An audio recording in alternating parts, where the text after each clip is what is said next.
தேவன் நமக்கு கொடுத்திருக்கிற அனைத்தையும் நம்முடைய வாழ்க்கையில் நாம் எப்படி எடுத்துக்கொள்வது அல்லது பெற்று அனுபவிப்பது எப்படி என்பதை குறித்து நாம் தொடர்ச்சியாக தேவனுடைய வார்த்தையின் மூலமாக நாம் அறிந்து கொண்டு வருகிறோம். நம்முடைய ஜீவனுக்கும் தேவபக்திக்கும் வேண்டிய யாவற்றையும் தேவன் நமக்கு கொடுத்திருக்கிறார். தேவனுடைய வாக்குத்தத்தமாக நமக்கு அது கொடுக்கப்பட்டிருக்கிறது.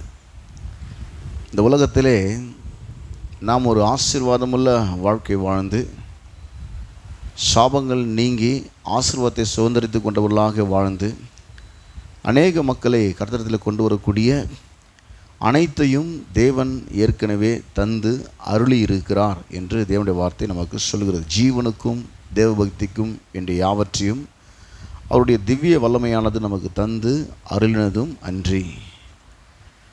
அப்போ தேவன் நமக்கு கொடுத்துருக்கிறாருனாக்கா நம்முடைய வாழ்க்கையிலே நாம் அதை எப்படி எடுத்து நாம் அதை பயன்படுத்துவது என்பதை குறித்து தான் நாம் தெளிவாக அறிந்து கொண்டு வருகிறோம். ஆவிக்குரிய நிலையிலே, ஆத்தும நிலையிலே, சரீர சுகத்திலே, பொருளாதார நிலையிலே, குடும்பத்திலே, கையின் பிரயாசத்திலே, ஊழியத்திலே தேவன் கொடுத்திருக்கிற எல்லா நன்மைகளையும் ஆசீர்வாதங்களையும் நாம் எடுத்து சுதந்திரிக்கக்கூடிய அப்படிப்பட்டதான ஒரு நிலையில் தேவன் நம்மை வைத்திருக்கிறார். ஆனால் சில தடைகள் இருப்பதை நாம் பார்க்கிறோம். அதில் முதலாவது தடை பார்த்தீங்கன்னாக்கா அவிசுவாசம். இந்த அவிசுவாசம் இருந்தால் நம்ம போகிறது பெரிய ஒரு பிரச்சனையாக இருக்குது.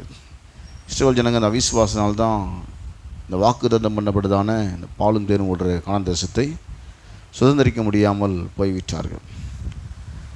அவிசுவாசம் என்பது வேறு, அற்ப விசுவாசம் என்பது வேறு.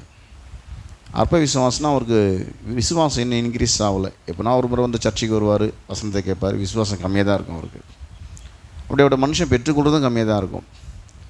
ஏன்னா விசுவாசன்றது தேவனிடமிருந்து தான் பெற்றுக்கொள்ளக்கூடிய அந்த திராணியை நமக்கு கொடுக்கிறது. அதுதான் விசுவாசம். அதெல்லாம் பெற்றுக்கொள்ள முடியாது. அப்படி தான் வரணும்னு கர்த்தர் எதிர்பார்க்கிறார். விசுவாசம் இல்லாமல் தேவனிடத்தில் பிரியமாக இருப்பது கூடாத காரியம். தேவனிடத்தில் வருகிறவன் அவர் உண்டென்றும் அவர் தம்மை தேடுகிறவர்களுக்கு பலன் அளிக்கிறவர் என்றும் விசுவாசிக்க வேண்டும். விசுவாசம் வந்து ஜெபிச்சு வர்றதில்லை, இல்லை அடுத்தவங்க ஜெபம் பண்ணி வர்றதில்லை, நாமளாக ஜெபம் பண்ணி வர்றதில்லை. சபைக்கு வந்து பிரசங்கிக்கப்படுகிறதான, பேசப்படுகிறதான அந்த வார்த்தை காதலை கேட்கும்பொழுது உள்ளத்தில் விசுவாசம் வரும். எவ்வளோ அதிகமாக கேட்கிறோமோ அவ்வளோ அதிகமாக விசுவாசம் இருக்கும். எவ்வளோ குறைவாக கேட்கிறோமோ அவ்வளோ குறைவாக விசுவாசம் உள்ளத்திலே இருக்கும். சபைக்கு அதிகமாக வராதவர்களுக்கு விசுவாசம் கொஞ்சம் குறைவாக இருக்கும். அது பிரச்சனை இல்லை, சரி பண்ணிடலாம்.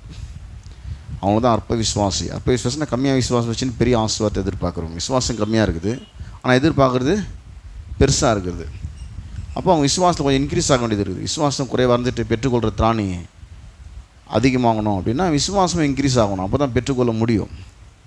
அதிகமாக தேவனிடந்து கேட்டு பெற்றுக்கொள்ள முடியும். விசுவாசத்தை கம்மியாக வச்சுக்கின்னு கர்த்தர் எனக்கு கொடுக்கணும்னு சொல்லி கேட்கும்போது அங்கே வந்து பார்த்திங்கனாக்கா அவங்க ஜெபத்தில் பெற்றுக்கொள்வதில் ஒரு பெரிய பிரச்சனை இருக்குது. ஆக விசுவாச குறைவு இதை சரி பண்ணலாமான்னா ஈஸியாக சரி பண்ணிடலாம், ஒன்றும் இல்லை. அவங்க சபைக்கு வந்து கர்த்தருடைய வார்த்தை தொடர்ந்து கேட்பார்களானால், அதற்கு அதிகமான முக்கியத்துவம் கொடுப்பார்களானால் அந்த விசுவாசம் உள்ளத்தில் வரும். அது அவங்கள பொறுத்து இருக்குது. அவங்க சபைக்கு வரணும், வேத வசனம் அதிகமாக கேட்கணும். விசுவாசம் வந்து வசனத்தை கேட்க கேட்க அதிகமாகும். கேட்காமல விட்டிங்கன்னா அப்படி டவுன் ஆகிடும். அது எவ்வளோ வசனத்தை கேட்கணும் அவ்வளோ விசுவாசம் இன்க்ரீஸ் ஆகிட்டே வரும். நீங்கள் பெற்றுக்கொள்கிற திராணி இன்க்ரீஸ் ஆகிடும். அதிகமாக நீங்கள் பெற்றுக்கொள்வீர்கள் விசுவாசம் அதிகமாக இருக்கும்பொழுது. எப்படிப்பட்ட சூழ்நிலை முடியும் என்று விசுவாசிப்பீர்கள். இந்த நூற்றுக்கு அதிபதி போல, காரணிய ஸ்திரீ போல, ஆண்டவரே முடியாதுன்னு சொல்லிட்டா கூட சரி, பிள்ளைகள் நப்பத்தை எடுத்து நாய்க்குட்டிகள் போடுவது நல்லதல்ல அப்படின்னு சொன்னால் கூட சரி, மெய்தான் ஆண்டவரே, மேஜையிலிருந்து விழுகிற துணிக்கைகளை நாய்க்குட்டிகள் தின்னுமே உறுதியாக இருப்பாங்க, ஸ்ட்ராங்காக. ஒரு 100 வீட்டில் இயேசு வரேன்னார். அவன் வேலைக்காரன் ரொம்ப வியாதியாக இருக்கிறான்னு சொல்லி வந்து கேட்கும்பொழுது, நான் வந்தால் நான் சுகமாக்குறேன் அப்படின்னார். அவன் சொன்னான், என் வீட்டுக்கு வர அளவுக்கு நான் பாத்திரவான் அல்ல. அவன் யூதன் அல்ல என்பதை அவன் சொல்ல வருகிறான்.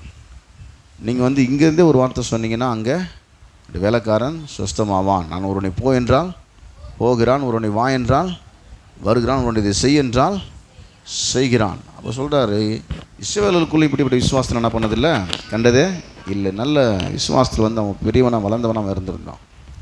இஸ்ரவேல் கூட இப்படிப்பட்ட விசுவாசம் இல்லவே இல்லைன்னு.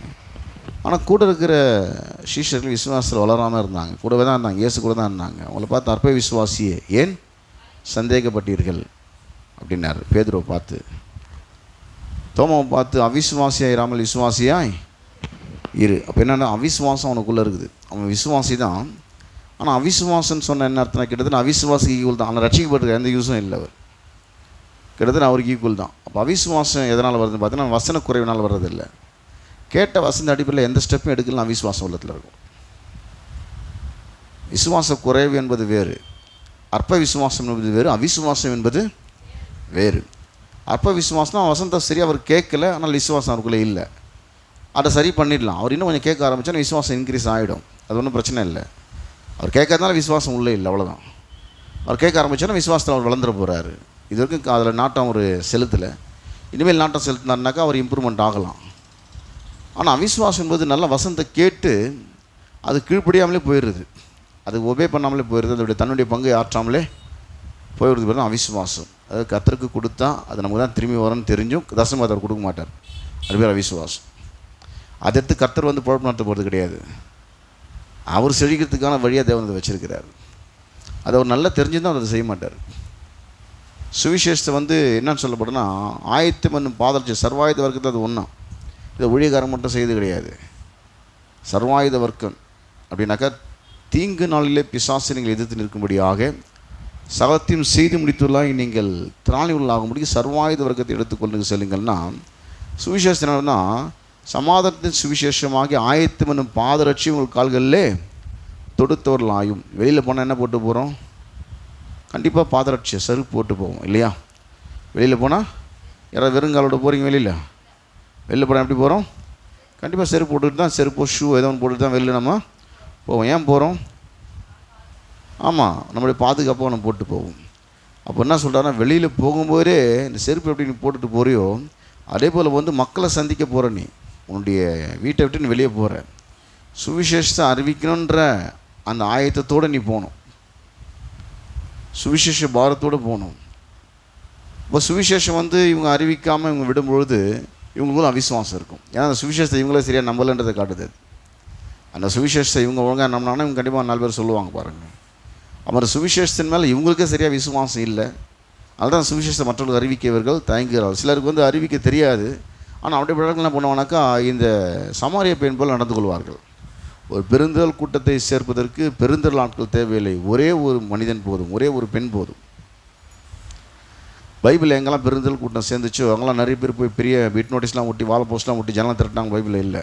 ஒரே ஒரு சமாரிய ஸ்திரீ ஒரு கிராமத்தையே இயேசுவினிடத்தில் வசனத்தை கேட்பதற்காக அழைத்து கொண்டு வந்தாள்.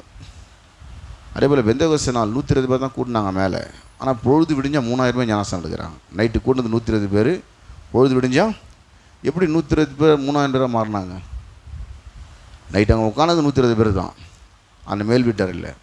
ஆனால் பொழுது விடிஞ்சால் ஞானஸ்தானம் எடுக்கும்போது பார்த்தீங்கன்னா ஒரே ஒரு 24 ஹவர்ஸ்க்குள்ளே எப்படி 3000 பேர் அவங்க மாறினாங்க? டைம் கூட அதிகமாக இல்லையே அப்படின்னு பார்க்கும்போது ஒரு பெருந்தல் கூட்டத்துக்கு ஒன்றும் பெருசாக ஒன்றும் அவங்க ஸ்டெப் எடுக்கல. பேதெல்லாம் அங்கே 14 விதமான பாஷைக்காரர்கள் அந்த சூழ்ந்திருந்தாங்க. அந்த பாஷையில் இவங்க பேசுகிறாங்க. இப்போ நம்ம லாங்குவேஜை பேசுகிற ஆள் யாரும் உள்ளே இருக்கிறவங்க எல்லாம் வேடிக்கை பார்த்து உள்ளே வந்தவங்க. அப்படியே சுவிசேஷத்தை அறிவிக்கிறார் பேதுரு, அவங்க ரட்சிக்கப்படுறாங்க. அப்போ பெருந்தல் கூட்டம் எங்கெல்லாம் பைபிளில் சேர்ந்துச்சின்னு பார்த்தீங்கன்னாக்கா அங்கெல்லாம் வந்து பெரிய விளம்பரமோ இல்லை பெரிய வால் போஸ்டரோ பிட் நோட்டீஸ்லாம் கொடுத்துலாம் பெருந்தல் கூட்டத்தை இப்போ நம்ம கொடுக்குறோம், தப்பு இல்லை. ஏன் சொல்கிறேன்னு பார்த்தீங்கன்னாக்கா ஒன்று சுவிசேஷத்தை நாம் அறிவிக்கணும், இல்லை சுவிசேஷம் அறிவிக்கப்படுற இடத்துல மக்களை நம்ம அழைத்து கொண்டு வர வேண்டும். சில நேரங்களில் இந்த பெந்தகோஸ்தே நாள் நடந்தது போல் தேவனே அதை செய்து விடுகிறார். மக்களை கொண்டு வரக்கூடிய அந்த மிகப்பெரிய ஒரு வேலை தேவனே அங்கே செய்து விடுகிறார்.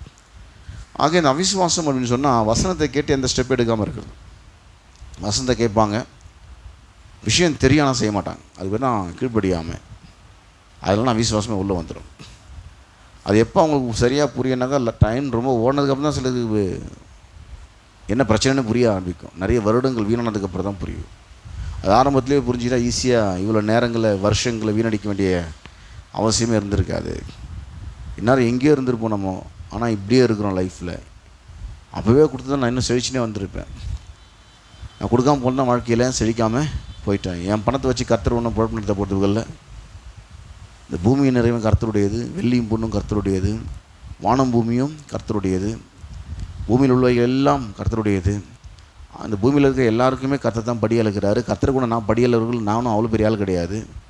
கர்த்தர் தான் எல்லாருக்குமே படி அளக்கிறார். நானும் ஒன்றும் கொடுக்குற தசம்பாகத்தை வச்சு அவர் பழக்கம் நடத்துறதில்லை. இந்த 10 மடங்கு அவர் தான் கொடுத்தாரு. அந்த 10ல் 1 மடங்கு எடுத்து நான் கொடுக்குறேன். இப்போது மீதி இருக்கிற 9 மடங்கு அவர் கொடுத்தது தான்.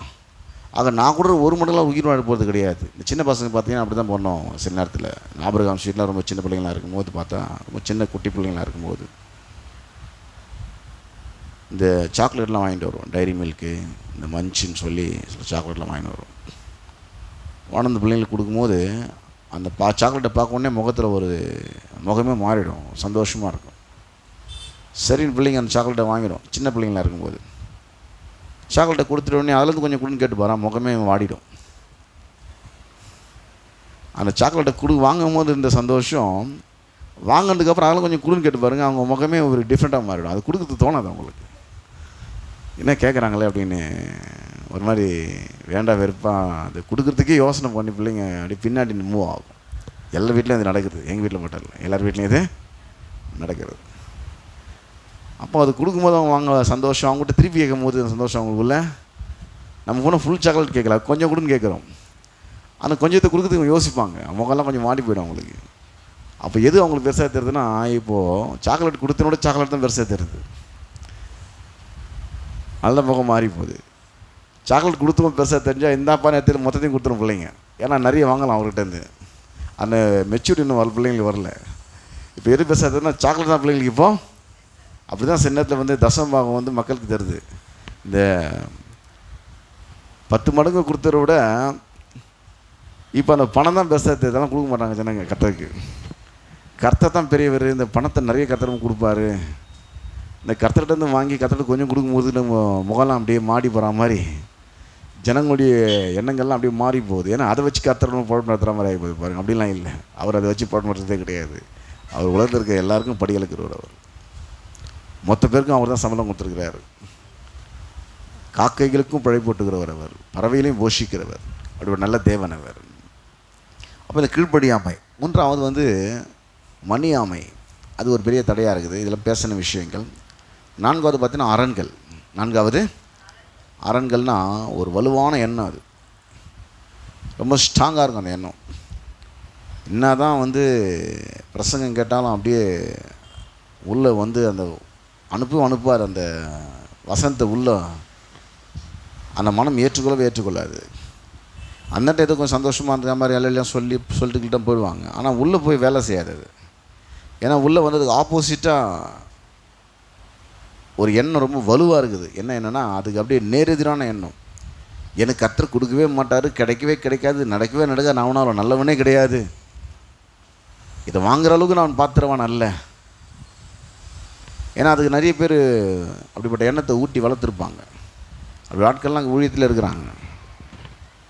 உங்களுக்கு கிடைக்கலாம் கவலைப்படாதீங்க, நாங்கள் ஜெபம் பண்ணி வாங்கி தரோம்னா உடனே உங்கள் முடிவை போன்றோம், நமக்கு அது கிடைக்கல, அங்கே போய் ஜெபம் பண்ணால் கிடச்சிடும் அப்படின்னு. அது தற்காலிக தீர்வு தான், நிரந்தர தீர்வு கிடையாது. அது நிரந்தர தீர்வு அது கிடையவே கிடையாது. ஒருத்தன் பசியோடு வரானும் போது அவனுக்கு ஒரு வேளை சாப்பாடு போகிறது பெரிய நஷ்டம் கிடையாது, போட்டுடலாம். அவன் தொடர்ந்து காலையில் மத்தியானம் நைட்டு 3 வேளைக்கு உங்கள்கிட்ட தான் சாப்பிட்றதுக்கு வரானாக்கா, டெய்லியும் வருவானாக்கா, அப்போ தான் உங்களுக்கு அது கஷ்டமாக இருக்கும். பசியாக வரவனுக்கு ஒரு வேளை ஒரு முறை 2 முறை சாப்பாடு ஈஸியாக போட்டுடலாம். இல்லை அவனுக்கு 3 வேளையும் சாப்பாடு போட்டாகணும், அவன் டெய்லியும் வருவான், பசியோடு தான் வருவான் அப்படின்னும் போது அப்போ யோசனை பண்ணி ஒரு வார்த்தை சொல்லுவாங்க. என்ன சொல்லுவாங்கன்னா, கரெக்டுங்க, 3 வேளை சாப்பாடு போட்டுறவனும் பிரச்சனை இல்லை, ரொம்ப மினிமம் கணக்கு போட்டாக்கா ஒரு வேளை சாப்பாட்டுக்கு 50 ரூபா, ஒரு நாள் 150 ரூபா ஆகுது, மாதம் இவ்வளோ காசு கொடுத்துட்டேன்னா 3 வேளை சாப்பாடு இந்த மெஸ்ஸிலே போட்டுருவாங்க, நானே அட்ரஸ் காமிச்சு விட்றேன்னு சொல்லி அனுப்புவான். இவ்வளோ காசு கொடுத்தீங்கன்னா இந்த 7 நல்ல மெஸ்ஸு ஒன்று இருக்குது, அந்த மெஸ்ஸிலே உங்களுக்கு சாப்பாடு கொடுத்துருவாங்க, 3 வேளை சாப்பாடு என்கிட்ட எதிர்பார்க்கக்கூடாது. யாருமே போட மாட்டாங்க அப்படி. இது இந்த ஜப வீரர்களுக்கு வீராங்கனைகளுக்கும் புரியுறது இல்லை. அவனை நினச்சிக்கிறாங்க, நான் ஜெபமான பிரச்சனை சார், அவனுக்கு கத்தனை ஒத்துக்கிறதே இல்லை. அவனுக்குள்ளே விசுவாசம் வரணும். அவனுக்குள்ளே விசுவாசம், அவன் கேட்டு பெற்றுக்கொள்ளுடைய திறனை அவன் வளர்த்து கொள்ள வேண்டும். அந்த விசுவாசத்தை உபயோகப்படுத்த வேண்டும்.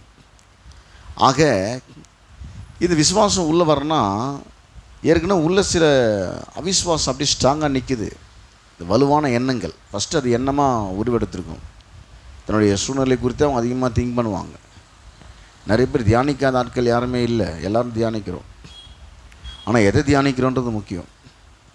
கர்த்தருடைய வேதத்தில் பிரியமாக இருந்து இரவும் பகலும் அப்படியே வேதத்தில் தியானமாக இருக்கிற மனுஷன் பாக்கியவான்.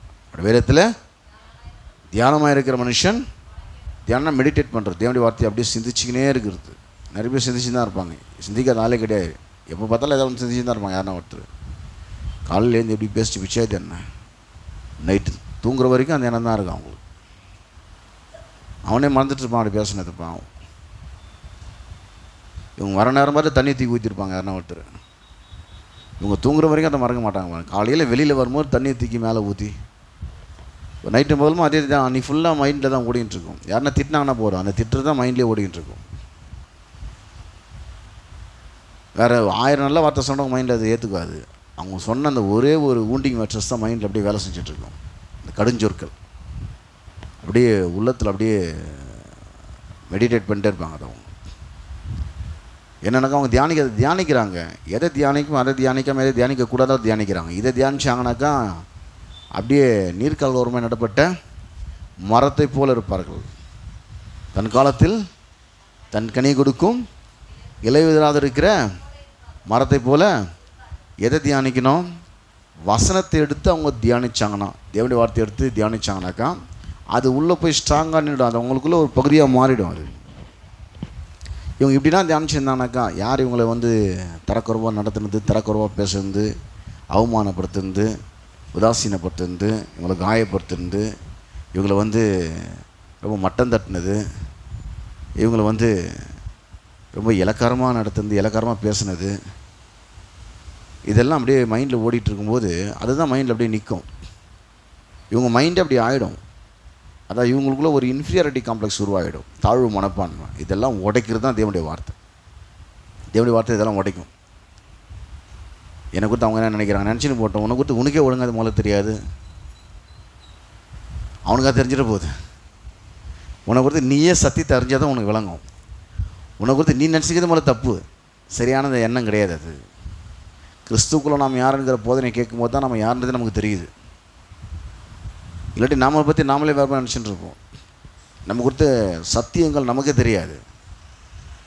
நம்ம ஒரு புது சிருஷ்டின்ற சத்தியத்தெல்லாம் கேட்கும்போது தான் தெரியும். நான் நீதிமான், நான் பரிசுத்தவான், நான் நீர்காலம் உரமாக நடப்பட்ட மரத்தை போல் இருக்கிறேன், நான் ஆசீர்வாதத்தின் வாய்க்காலாக இருக்கிறேன். நம்மை குறித்து மற்றவர்கள் சொல்வது சத்தியம் அல்ல, நம்மை குறித்து நாமே நினைத்து கொண்டு சத்தியம் அல்ல. நம்மை குறித்து தேவனுடைய வார்த்தை என்ன சொல்கிறது அதுதான் சத்தியமாக இருக்கிறது. உங்களை குறித்து மற்றவங்க என்னென்னா சொல்லலாம், அது சத்தியம் அல்ல. உங்களை குறித்து நீங்களோட சில நேரத்தில் இப்படி திங்க் பண்ணலாம், அதுவும் சத்தியம் அல்ல. உங்களை குறித்து வசனம் என்ன சொல்லுகிறதோ அதுதான் சத்தியமாக இருக்கிறது. வசனத்தை கேட்கும்போது நமக்கு தெரியுது அந்த தவறான அந்த எண்ணங்கள்லாம் ரொம்ப வலுவாக ஸ்ட்ராங்காக நிற்குது. முடியாது, நடக்காது, கிடைக்காத எண்ணங்கள். அந்த எண்ணங்கள் கொஞ்ச நேரம் பார்த்தீங்கன்னா ஃபீலிங்ஸ் ஆகிடும். என்னவாயிடும்? ஃபீலிங்ஸு ஆகிடும். இது என்ன சொல்லியிருக்க பாருங்க. அதுக்கப்புறம் பார்த்தீங்கன்னா எக்ஸ்பீரியன்ஸ் ஆகிடும், அனுபவம் ஆகிடும். அப்புறமா தான் அது அரணாவே மாறும். ஒருத்தர் ஒரு பாவத்தை விடவே முடியலனாக்கா அதை அது அரணாக போய் மாட்டிகிட்டு இருக்கார். அவர் அரெஸ்ட் பண்ணி வச்சுக்குது அந்த பாவம்.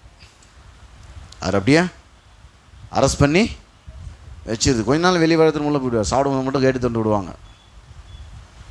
ஜெயிலில் இருக்கிற கைதிகளை சாப்பிட்டு திரும்ப எங்கே போய் உட்காந்துக்கணும்? அது கொடுக்கப்பட்ட சிறையில் நம்ம உட்காந்துக்கணும். அதுபோல் கொஞ்ச நாள் வருவார், திரும்ப போய் வேலை அரெஸ்ட் ஆகிடுவார். ஏன் அரெஸ்ட் ஆகுனாக்கா அது ஒரு அப்படியே சிறைப்படுத்தி வச்சுருக்குதான். அப்படியே சொல்லுவார் அவர், எங்களுடைய போராயுதங்கள் மாம்சத்துக்கு ஏற்றவர்களாய் இராமல் அறங்களை நிர்மூலமாக்குவதற்கு தேவ பலமுள்ளவைகளாக அவைகளால் நாங்கள் தர்க்கங்களையும் தேவனை அறிகிற அறிவுக்கு எழும்புகிற எல்லாம் மேட்டுமையும் நிர்மூலமாக்கி எந்த எண்ணத்தையும் கிறிஸ்துவுக்கு கீழ்படிய சிறைப்படுத்தணும். நீங்கள் ஒரு எண்ணத்தை அரெஸ்ட் பண்ணலன்னா அது உங்களை அரெஸ்ட் பண்ணி வைக்கும். தேவனுடைய வார்த்தையை சொல்லும்போது அந்த எண்ணம் நீங்கள் அரெஸ்ட் பண்ணுறீங்க. அந்த எண்ணத்தை நீங்கள் என்ன பண்ணுறீங்க? உங்களுக்குள்ளே வராதபடி அதை நீங்கள் விரட்டி அடிக்கிறீங்க. இல்லாட்டி அந்த எண்ணம் உங்களை அரெஸ்ட் பண்ணி வச்சிடும். அவிசுவாசத்தில் அப்படியே ஸ்ட்ராங்காக இருப்பாங்க அவங்க பாருங்கள். வசனம் உள்ளே போகாது. அந்த வசனம் உள்ளே போகிறதுக்கு வழி இருக்குது. என்னக்கா இதுதான் வழி. அதுக்கு தேவனுடைய வார்த்தை எப்படிப்பட்ட கண்மொழி நொறுக்குகிற வேத வசனமாக்கி சம்மட்டியது. அது ஒரு முறை 2 முறை அடித்தா உடையிறது இல்லை. தொடர்ந்து அடின்னு அடித்தாக்கா அந்த சுத்தியில் பெரிய ஹேமர் அது பேர் சம்மட்டின்னு சொல்லுவாங்க. அது பெரிய பெருசாக இருக்கும். இந்த பாறைலாம் உடைக்கிற சுற்றி பார்த்திங்கன்னா ஹேமர், அது சம்மட்டி பெருசாக இருக்கும். அது எடுத்து ஒரு முறை அடிச்சா பாறை உடையாது, கிட்டத்தட்ட ஒரு 15-20 முறை அடிச்சா தான் உடையும். அது 16வது முறை உடஞ்சி தானே இல்லை, ஒரு முறை அடிக்கும் போது உள்ள வீக்னஸ் ஆகினே இருந்துச்சு அந்த பாறை. அது வலுவிழுந்து கொண்டே இருந்தது. அதுபோல் தேவனுடைய வார்த்தையை ஒவ்வொரு முறை கேட்கும்போது அவங்களுக்குள்ள இருக்கிற அரண் வந்து கிராக் விட்டுகிட்டே இருக்கும். அது அவங்களுக்கே தெரியாது. ஒரு நாள் டமால்னு உடஞ்சிரும், வசனம் உள்ளே போகும். அந்த அப்படியே ஸ்ட்ராங்காக தான் பார்த்தா கற்பார மாதிரி ஸ்ட்ராங்காக இருக்கும். அவங்களுடைய இருதயம் வந்து வசனத்தை உள்ளான்னு பார்த்த அளவுக்கு அதில் ஸ்ட்ராங்காக இருக்கும். எதில்னாக்கா எனக்கு நடக்கவே நடக்காத விஷயத்தில் ஸ்ட்ராங்காக இருக்கும், கிடைக்கவே கிடைக்காத விஷயத்தில் ஸ்ட்ராங்காக இருக்கும். நான் மாறவே மாட்டேன் விஷயம், ஏன்னா யாரையும் மாற்ற முடியாதுங்க. ஆனால் வேத வசனம் எப்படிப்பட்ட மனுஷன், எந்த மனுஷனையும் பிரகாசிப்பிக்கிற ஒளியான மெய்யான ஒளி. தேவனுடைய வார்த்தை எப்படிப்பட்ட மனுஷனையும் அப்படியே பிரகாசிக்க பண்ணிட பாருங்க. அப்போ முதல்ல இந்த அரண் எப்படி உருவாதுன்னா ஃபஸ்ட்டு திங்கிங்கு. எந்த ஒரு மனுஷனும் சரி, எதில் போய் நீங்கள் லாக் ஆகியிருந்தாலும், நீங்கள் வந்து தரித்திரத்தில் போய் லாக் ஆகியிருந்தாலும் ஒரு அரண் தான் அது. என் வருமானமே இவ்வளோ தான், எப்படி நான் இவ்வளோ பேர் ஆள் ஆக முடியும்னா அது ஒரு அரண். அது உங்கள் வருமானத்தை வச்சு நீங்கள் செழிப்பீங்க வேதவசம் சொல்லலை. அவர் தரித்திரத்தில் ஆனதுனால நீங்கள் செழிப்பீங்க வேதவசம் சொல்லலை. உங்கள் சம்பளத்தை வச்சு நீங்கள் செழிப்பீங்கன்னு வேதவசனம் ஒருபோதும் சொல்லவே இல்லை. இதுபோல் 1000 மடங்கு வழிகளை திறக்க ஒரு வல்லவர். சம்பளன்றது ஒரு வழி, அதுலேருந்து நீ உண்மையாக இருந்தால் கொஞ்சத்தில் ஆயிரக்கணக்கான வழியை கற்று வந்துடுவார். இது மாதிரி நிறைய வழிகளை கத்தரால் திறக்க முடியும்.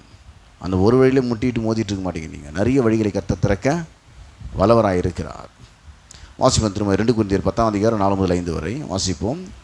எங்களுடைய போர் ஆயுதங்கள் மாம்சத்துக்கு ஏற்றவைகளாக இராமல் அரண்களை நிர்மூலமாக்குறதற்கு தேவ பலமுள்ளவைகளாக இருக்குது. எது போர் ஆயுதம்? தேவனுடைய வார்த்தை ஒரு போர் ஆயுதம். இயேசு கிறிஸ்துவின் ரத்தம் ஒரு போர் ஆயுதம். இயேசு கிறிஸ்துவின் நாமம் ஒரு போர் ஆயுதம். இதை வச்சு இந்த அரண் நான் உடைப்பேன். எங்களுடைய போர் ஆயுதங்கள் இந்த மாம்சனாக அந்த 50 அறிவில் ஒரு சில திங்கிங் வருது பார், இவ்வளோ தான் என்னுடைய லெவலுன்னு, அதை உடைக்கும், அதை உடைச்சிடும். அது எங்களுடைய போராயுதங்கள் மாம்சத்துக்கு ஏற்றவர்களாக இராமல் அரண்களை நிர்மூலமாக்குவதற்கு தேவ பலமுள்ளவர்களாக இருக்கிறது. அவைகளால் நாங்கள் தர்க்கங்களையும் தேவன் அறிகிற அறிவிக்கிறதுமாக எழும்புகிற எல்லா மேட்டுமையும் நிர்மூலமாக்கி எந்த எண்ணத்தையும் கிறிஸ்துக்குள் கீழ்ப்படிய சிறைப்படுத்துவர்களாய் இருக்கிறோம். அப்போது எப்படி இருக்குதான்? தேவ பலமுள்ளவைகளாக. எது தேவ பலமுள்ளதாக இருக்குது? எங்களுடைய போராயுதங்கள். எது எங்களுடைய போராயுதம்? எப்படி இருக்குது? தேவ எதை உடைக்கிறதுக்கு? அந்த அரண்களை உடைச்சி சுக்குநூறாக்குறதுக்கு தேவ பலமுள்ளவைகளாய் இந்த போர் ஆயுதம் இருக்கிறது. அது நிறைய வேறு விதத்தை விலக்கி சொல்லுது. முதல்ல சுவிசேஷம் எந்த அரணை உடைக்குது? இயேசு கிறிஸ்துவ ரட்சகர் தேவன்றதுக்கு அவங்களுக்கு கஷ்டமாக இருக்குது. இயேசு நல்லவர்னு சொன்னால் கேட்பான், இயேசு தேவன் சொன்னால் கேட்க மாட்டான். இயேசு தெய்வம்னு சொன்னால் அவன் கேட்க மாட்டான். இயேசு நல்லவர்னு சொல்ல பாருங்க, ஆப்போசிட்டாக பேசவே மாட்டான். அவர் எந்த கெடுதலும் பண்ணலங்க, அவர் நல்லவர் தாங்கன்னு சொல்லுவான். அவரை கொலை பண்ணாரா, திருடினாரா, இல்லை யாருன்னா ஏதாவது அநியாயம் பண்ணாரா, ஒன்றுமே பண்ணல, நல்லவர் தானே அவர் அப்படின்னு சொல்லுவான். ஆனால் இயேசு கிறிஸ்து தேவன் சொன்னால் அவனால் ஏற்றுக்க முடியாது. ஏன்னா அவனுக்குள்ளே தேவன் வேற ஒரு அரண் செட் ஆகிருது உள்ள. இப்போது அந்த அரணை உடச்சி இயேசு கிறிஸ்து தேவன் அப்படின்னு சொல்லி அந்த மனுஷனுக்குள்ளே கொண்டு போகிறதுக்கு இந்த சுவிசேஷம் ஒரு தேவ பலன், அது ஒரு போராயுதம். இது எப்படி தேவ பலனாக இருக்குது? இது தேவ பலன் இப்போ வாசம் இல்லையா? எங்களுடைய போராயுதங்கள் மாம்சத்துக்கு ஏற்றவர்களாயிராமல் அரண்களை நிர்மூலமாக்குவதற்கு தேவ பலமுள்ளதாக இருக்குது. மக்களுக்குள்ளே பார்த்தீங்கன்னா ஒரு நிறைய இயேசு ஏற்றுக்கொள்ள முடியாத அரண்கள் இருக்குது. அதனால் இவங்களால் சுவிசேஷம் கொண்டு போய் சொல்கிறாங்க, அவன் கேட்க மாட்டான், அவன் எங்கே மனம் திரும்ப போகிறான்றாங்க. ஆனால் சுவிசேஷத்துக்கு ஒரு பவர் இருக்குது. அதுதான் ரோமர் 1:15-16 வரை அப்போஸ்தலனாகிய பவுல் சொல்கிறார், ஆகையால் ரோமாபுரியில் இருக்கிற உங்களுக்கும் என்னால் இயன்ற மட்டும் சுவிசேஷத்தை பிரசங்கிக்க விரும்புகிறேன். கிறிஸ்துவின் சுவிசேஷத்தை குறித்து நான் வெட்கப்படேன். முன்பு யூதரிலும் பின்பு கிரேக்கரிலும் விசுவாசிக்கிறவன் எவனோ அவனுக்கு ரட்சிப்பு உண்டாவதற்கு அது தேவ பலனாக இருக்குது. என்னோடய போராயுத தேவ பலனா எது? இந்த சுவிசேஷத்தை ஒரு மனுஷனுக்கு அறிவிக்கும் போது, இந்த சுவிசேஷம் எதை சொல்லுகிறது? தேவனுடைய ஆசீர்வாதத்தை பெறுவதற்கு நீ என்ன செய்ய வேண்டும் என்று சுவிசேஷம் சொல்லவில்லை, தேவன் என்ன செய்திருக்கிறார் என்பதை சுவிசேஷம் சொல்லுகிறது. இழந்து போன தேவனுடைய உறவை பெறுவதற்கு நீ எவ்வளவு நல்லவனாய் யோக்கியனாய் வாழ வேண்டும் என்று சுவிசேஷம் சொல்லவில்லை. தேவன் உனக்கான தண்டனையை சிலுவையில் ஏற்றுக்கொண்டார், ஆகவே உன்னை அவர் ஏற்றுக்கொள்ள தயாராக இருக்கிறார் என்று சுவிசேஷம் சொல்லுகிறது. நீங்கள் எவ்வளோ நல்லவர்களாக இருக்கணும், எவ்வளோ ஒழுக்கமாக இருக்கணும், அதை சுவிசேஷம் சொல்லவில்லை, அதை மதங்கள் சொல்லுகிறது. சுவிசேஷம் என்ன சொல்கிறது? தேவனே இந்த பூமியிலே மனிதனாய் வந்தார். உன்னுடைய பாவத்துக்கு பாவ நிவாரணமாய், பாவ விமோச்சனமாய், பாவத்தை போக்கும் கிருபாதார பலியாய் தன் ரத்தத்தை சிலுவையில் சிந்தி மரித்து உனக்கான கிரயத்தை கொடுத்து விட்டார். உன்னை அவர் ஏற்றுக்கொள்ள தயாராக இருக்கிறார். இப்போது நீ இந்த சுவிசேஷத்தை கேட்டு இயேசுவினிடத்தில் நீ வரலாம். நீ இருக்கிற நிலையிலேயே உன்னை அவர் ஏற்றுக்கொள்ள விரும்புகிறார். ஒன்றும் மாற்றின்னு வர வேண்டாம். சில சொல்லுவாங்க, நான் கொஞ்சம் சரி பண்ணேன், சரியாகணும், சரியெல்லாம் ஆகிட்டு சர்ச்சைக்கு வரமா. அப்படி வரவே முடியாது. ஒன்றால் வந்துதான் சரியாக முடியும். சர்ச்சைக்கு வந்தால் தான் சரியாக முடியும். நீங்கள் சரி பண்ணி சர்ச்சைக்கு வரனாக்கா அது முடியவே முடியாது. பாருங்கள், சர்ச்சைக்கு வந்துட்டீங்கன்னா சரி ஆகிடுவீங்க. நான் கொஞ்சம் கரெக்ட் பண்ணிட்டு நான் இயேசு இடத்துல வரேன்னு சொல்லுவாங்க. இல்லை அப்படி மறக்க முடியாது. நீங்கள் வந்தீங்கன்னா அவர் கரெக்ட் பண்ணுவார். உங்களை இருக்கிற நிலையிலேருந்தே உங்களை ஏற்றுக்கொள்ள விரும்புகிறார் அவர். நீங்கள் எந்த கண்டிஷனில் இருந்தாலும் சரி, நான் சாந்தமும் மனத்தாழ்மையுமாக இருக்கிறேன். நீ எந்த கண்டிஷனில் இருந்தாலும் உன்னை ஏற்றுக்கொள்ளக்கூடிய நிலையிலே நான் இருக்கிறேன். உன்னை நியாயந்திருப்பதற்காகவோ குற்றப்படுத்துவதற்காகவோ ஆக்கினைக்குட்படுத்துவதற்காகவும் நான் உனக்கு அழைப்பு கொடுக்கவில்லை. வருத்தப்பட்டு பாரம் சுமக்கிறவர்களை நீங்கள் எல்லோரும் இடத்துல வாருங்கள், நான் உங்களுக்கு இளைப்பாறுதல் தருவேன்னு சொல்லிட்டு நான் சாந்தமும் மனத்தாழ்மையுமாக இருக்கேன். என்ன சொன்னார்? நீ எவ்வளோ மோசமானவனாக இருந்தாலும் சரி, உன்னுடைய பாவத்தை பார்த்து உன்னை உதாசீனப்படுத்தி உன்னை வெறுத்து ஒதுக்கிறதுக்காக கூப்பிடல. எவ்வளோ மோசமாக இருந்தாலும், உன் பாவம் எவ்வளோ ஆழமாக இருந்தாலும், எவ்வளோ பெருசாக இருந்தாலும், என்னுடைய அன்பு அதை விட பெருசாக இருக்குது. என்னுடைய அன்பு உன் பாவத்தின் ஆழத்தை காட்டிலும் ஆழமாய் சென்று உன்னை மேலே தூக்கி எடுக்கும். ஆக இந்த சுவிசேஷம் இவ்வளோ பெரிய செய்தி. அது தேவன் நமக்காக என்ன செய்திருக்கிறார் என்கிற ஒரு செய்தி. இது ஒரு தேவ பலன். இது அப்போ சொன்னாங்க, இப்போ சொல்கிறாரு ரோமர் 1:15-16, ஆகையால் ரோமாபுரியில் இருக்கிற உங்களுக்கும் என்னால் இயன்றப்பட்ட சுவிசேஷத்தை பிரசங்கிக்க விரும்புகிறேன். கிறிஸ்துவின் சுவிசேஷத்தை குறித்து நான் வெட்கப்படேன். முன்பு யூதர்களும் பின்பு கிரேக்கர்களும் விசுவாசிக்கிறவன் எவனோ அவனுக்கு ரட்சிப்பு உண்டாவதற்கு, அது அவன் வெளியில் இருக்கிற மக்கள்லாம் தேவனுடைய உறவை பெறுவதற்கு, தேவனுடைய ஐக்கியத்தை பெறுவதற்கு எது அவங்களுக்குள்ள ஒரு தடையாக இருக்குன்னா, அவங்களுக்குள்ள அரண்கள் தடையாக இருக்குது. அந்த அரண்னை எது உடையுதுன்னா சுவிசேஷம் உடைக்குது. ஆனால் திருச்சபைக்கு இந்த சுவிசேஷ கட்டளை தேவன் கொடுத்துருக்கிறார். வெளியில் இருக்கிற மக்கள் எல்லாம் உள்ளே வரது அவங்களுக்குள்ள பெரிய அரண் பிசாசு அப்படி சுற்றி வச்சு அவங்களை அரெஸ்ட் பண்ணி உள்ளே வச்சுருக்கிறான். மதம் என்கிற அரண், மத சடங்காச்சாரம் என்கிற அரண். நிறைய பேர் மதத்தில் தான் போய் சிக்கிட்டு இருப்பாங்க பாருங்கள். ஆனால் கிறிஸ்துவ மதம் அல்ல, மதம் என்கிற அரண். மதம் என்ன சொல்லுது? நீங்கள் எவ்வளோ சாங்கிய சம்பிரதாயம் இதெல்லாம் செஞ்சால் கடவுள் உங்களுக்கு ஏற்றுப்பார். மதம் சொல்லுது நீங்கள் என்ன செஞ்சாலும் நீங்கள் பாவியாக தான் இருக்கிறீங்க. தேவனுடைய சுவிசேஷம் சொல்லுது நீங்கள் என்ன செஞ்சாலும் நீங்கள் பாவியாக தான் இருக்கிறீங்க. நீங்கள் செஞ்சு சால்வ் பண்ணுற விஷயத்து கிடையாது. இதை சால்வ் பண்ணுற ஆள் இந்த பூமியில் கிடையாது. பாவம் இல்லாத ஒருத்தர் தான் சால்வ் பண்ண முடியும். அப்படி ஒருத்தர் இந்த பூமியில் கிடையாது. ஒருத்தர் கடவுள் இருக்கார், அவர் தான் சால்வ் பண்ணி கொடுக்க முடியும். அவர் தான் பூமியில் மனுஷனாக தானே சுவிசேஷம் சொல்லுது. இந்த பிரச்சனை உங்களால் சால்வ் பண்ண முடியாதுங்க. யாராலையும் சால்வ் பண்ணி என்ன பண்ணலாம் சரி பண்ண முடியாது. சரி பண்ண முடியாத பிரச்சனையில் நீங்கள் போய் மாட்டிருக்கிறீங்க. நீங்களோ இல்லை வேறு எந்த நபரும் அந்த பிரச்சனையை சரி பண்ண முடியாது. இந்த பிரச்சனையை சரி பண்ணுறதுக்கு ஒரே ஒரு ஆள் தான் சரியான ஆள். அவர் பாவமே இல்லாத ஒரு ஆளாக இருக்கணும். பூமியில் இருக்கிற மொத்த பேரும் பாவிகளாக இருக்கிறார்கள். எல்லோரும் பாவிகளாக இருக்கிறார்கள். ஆனால் யாராலுமே இதை பற்றி சரி பண்ணி கொடுக்க முடியாது. சுவிசேஷம் மதம் சொல்லுகிறது. ஆனால் மதம் என்ன சொல்லுது? நீங்கள் அந்த பிரச்சனைக்கு சரி பண்ணிடலாம், ஒரு பரிகாரம் பண்ணலாம், வாங்க. என்ன மதத்தில் பண்ணலாம் தான் சொல்லுவாங்க. லாஸ்ட்டாக நீ என்ன மதத்தில் போய் பண்ணலாம், நீங்கள் இந்த ஒரு பரிகாரத்தை பண்ணால் பற்றி சால்வ் ஆடுவாங்க. மதம் சொல்லுது அவன் நிறைய பரிகாரம் பண்ணி அவன் பிரச்சனை சால்வ் ஆகுவான். அவனுக்குள்ள ஸ்ட்ராங்கான அரணைகள் ஏற்படுத்திடுவாங்க. நான் இதை பண்ணால் அதை நடந்துடுவேன். இல்லை தேவன் ஒன்று பண்ணியிருக்கிறார். அதை நீ விசுவாசித்தால் நீ தேவனுடைய ஐக்கியத்தையும் உறவையும் முன்னால் பெற முடியும். இது தேவ பலன். சுவிசேஷம் மிகப்பெரிய தேவபலன். அதான் வெளியில் அறிவிக்க வேண்டிய செய்தி. நான் வைக்கப்பட மாட்டேன். ஏன்னா இது வேலை செய்யுது. மக்களுடைய அரங்கெல்லாம் உடைச்செறியுது. தேவனுக்கு அவங்களுக்கு உறவை ஏற்படுத்தி கொடுக்குது. அதான் சொல்கிறாரு, ஆகையால் ரோமாபுரியில் இருக்கிற உங்களுக்கும் என்னால் இயன்றப்பட்ட சுவிசேஷத்தை பிரசங்கிக்க விரும்புகிறேன். கிறிஸ்துவின் சுவிசேஷத்தை குறித்து நான் வெட்கப்படேன். முன்பு யூதர்களும் பின்பு கிரேக்கர்களும் விசுவாசிக்கிறவன் எவனோ அவனுக்கு ரட்சிப்பு உண்டாவதற்கு அது தேவ பலனாக இருக்கிறது. எது தேவ பலன்? சுவிசேஷம் இங்கே தேவ பலன். எது தேவ பலன்? இப்போ 2 Corinthians 10:4-5 வரைக்கும் வாசிச்சோமே. என்னது? எங்களுடைய போராயுதங்கள். மாம்சத்தினா அவன் பிரச்சனைக்கு கொஞ்சம் அப்படி மேல் பூச்சா சாரமற்ற சாந்த பூசி அனுப்புறது. அப்படியாப்பா, ஐயோ எல்லாருக்குமே தான் பிரச்சனை வந்து என்ன பண்ணுறது, நான் உங்களுக்காக ஜெபம் பண்ணுறேன். பண்ணவே வேணாம். சுவிசேஷம் சொன்னால் மயம் அவன் சரியாயிடுவான். சுவிசேஷம் சொன்னால் அது வேலை செஞ்சு அவனை சரியாக்கிடுவேன். நான் அவனுக்கு ஜெபம் பண்ண வேணாம், அவனுக்கு காஸ்பல் அறிவிக்கணும். என்ன பண்ணோம்? சுவிசேஷத்தை சாரமற்ற சாந்த பூச வேணாம், அது பேத்துன்னு விழுந்துடும். திரும்ப எந்த கிரிப்பும் இருக்காது. அதில் நிறைய ஜப வீரர்களும் வீராங்களைங்களும் பண்ணுற வேலைகள் இதுதான். நிறைய ஊழியத்தில் இருக்கிற ஆட்கள் கூட நான் ஜெபம் பண்ணுறேன். ஜெபமே பண்ண வேணாம், சுவிசேஷத்தை அறிவிக்கணும். அவனுக்கு இப்போ என்ன பண்ணோம்? சுவிசேஷத்தை அறிவிக்கணும். ஜெபம் பண்ணுறது ரொம்ப ரொம்ப ஈஸி, ரொம்ப கஷ்டம் நினச்சிக்காதீங்க. ரொம்ப ரொம்ப ஈஸி. நான் ஜெபத்துடைய மதிப்பை வந்து குறைச்சி மதிப்பிட்டேன்னு நினைக்காதீங்க. அப்படி மதிப்பிட்டாலும் நான் கிடையாது. ஜெபம் நல்லா வேலை செய்யும். ஆனால் ஜெபிச்சு ஒரு ரட்சிப்புகள் நடத்த முடியாது. ஜெபிச்சு ஒரு ரட்சிப்புகள் நடத்த முடியாது. சுவிசேஷம் தான் அந்த மனிதனை ரட்சிக்கும். சுவிசேஷம்தான் அந்த மனிதனை. ஜெபன்றது எதுக்குங்கன்னு கேட்பாங்க. ஜெபன்றது ஒரு நிலத்தை உழுது அதை ரெடி பண்ணுற மாதிரி, ஒரு நிலத்தை உழுது ரெடி பண்ணி வைக்கிற மாதிரி.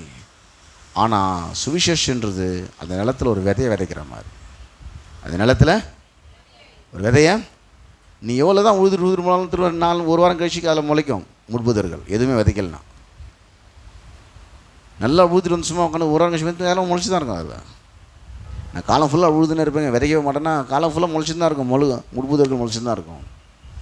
வெறும் நிலத்தை உழுது பிரயோஜனம் இல்லை. விழணும். எப்போ விழணும்? விதைக்கிறதுக்கு முன்னாடி விழணும். அதுக்கப்புறம் திரும்ப எப்போ விழணும்?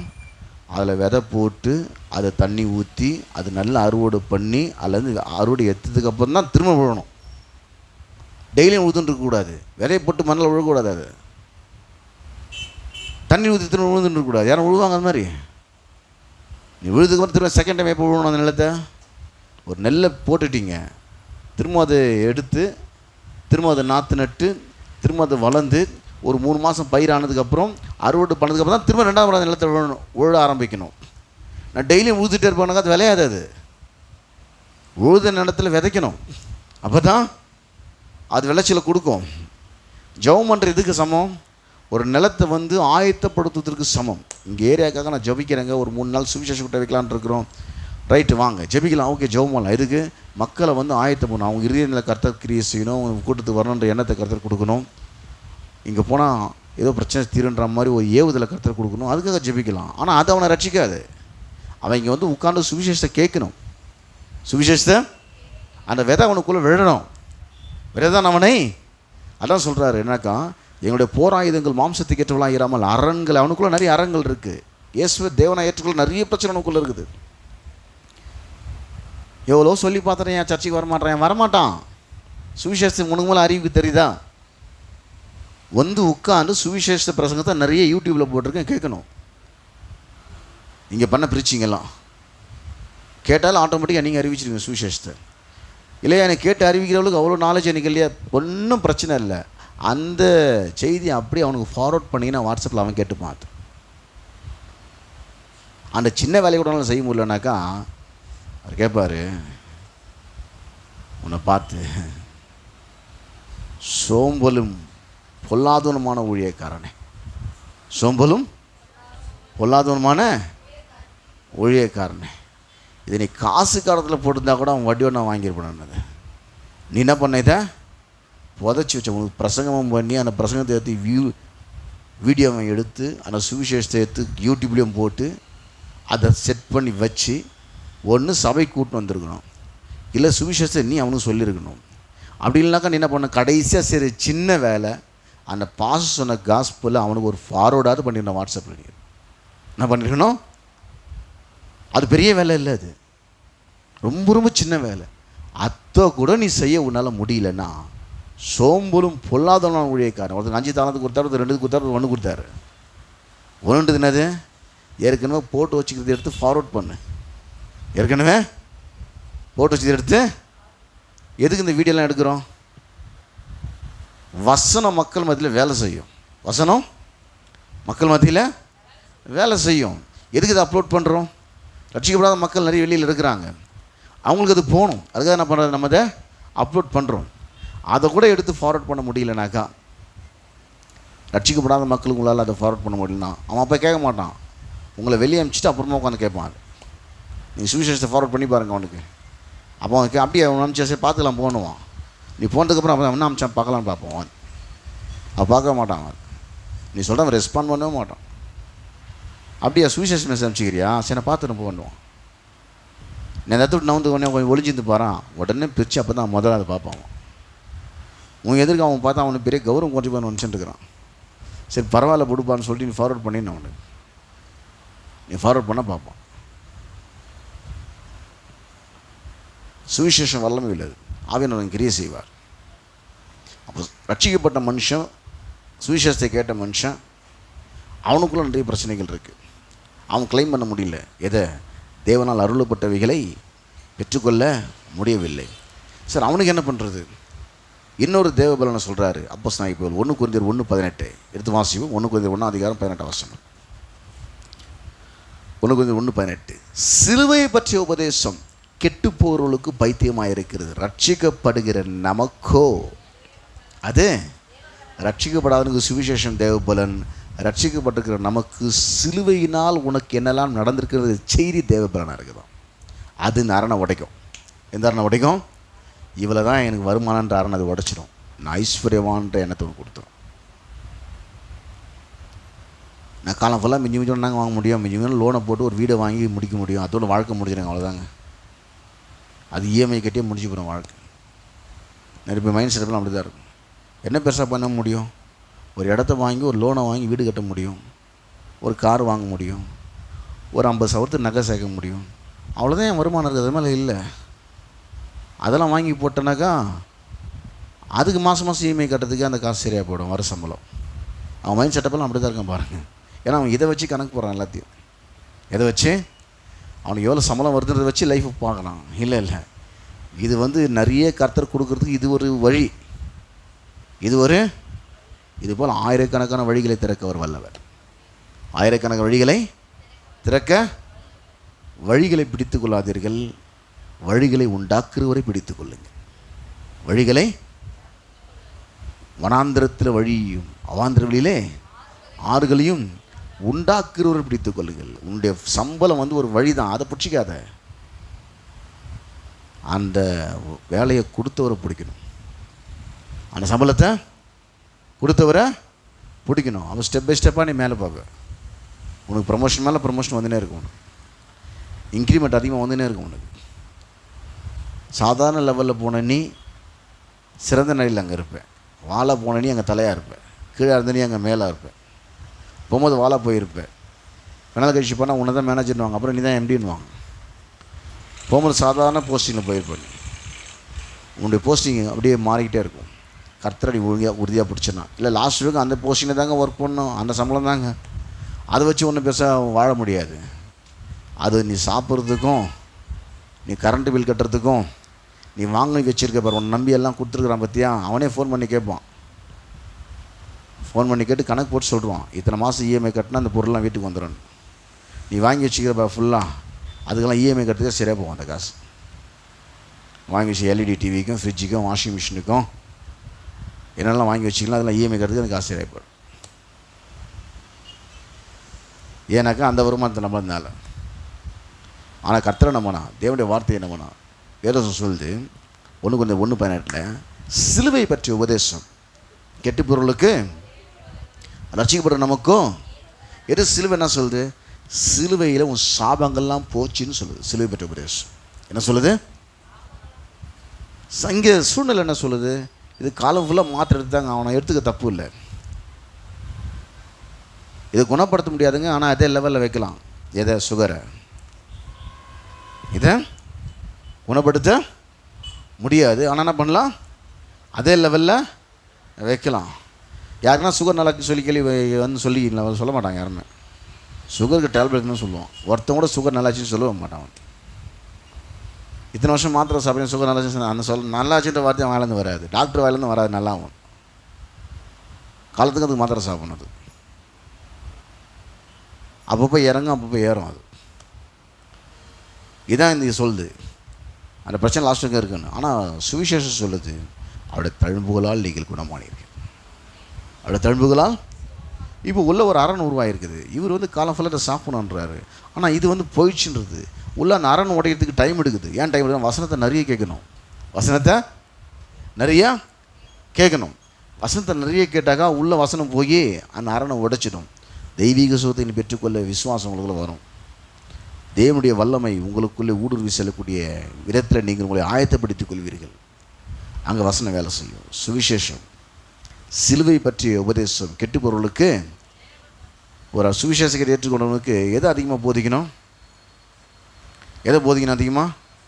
பரலோகத்தில் போனால் அங்கே எத்தனை குதிரை இருக்குன்றதா? எதை அதிகமாக போதிக்கணும் அவனுக்கு? வசனத்தை போதிக்கணும். இந்த பூமியில் அவன் எவ்வளோ நல்லா வாழன்றது போதிக்கணும்.